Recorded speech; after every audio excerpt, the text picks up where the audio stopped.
Si je te dis que le combat sportif, le combat en général n'a rien à voir avec le combat de rue.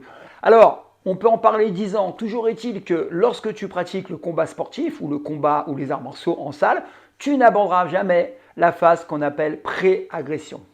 C'est celle où ça commence à s'engager, ça commence à rentrer en conflit, ça commence à parler fort, où tu es déjà dans l'embrouille et tu dois gérer le stress, tu dois gérer la peur, tu dois avoir la bonne posture, tu dois avoir le bon comportement. Tu sais qu'il y a la communication non verbale, ton attitude, il y a la verbale, est-ce que tu vas pouvoir le dissuader, est-ce que tu vas pouvoir négocier, et puis il y a la façon de te positionner.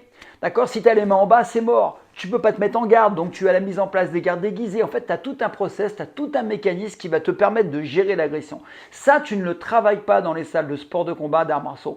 Et c'est pour ça que moi, quand je donne des stages de self-défense, des cours de self-défense, ça en fait partie à 100%. 70% de l'agression se gère avant. Si tu sais ça, ça fera une énorme différence.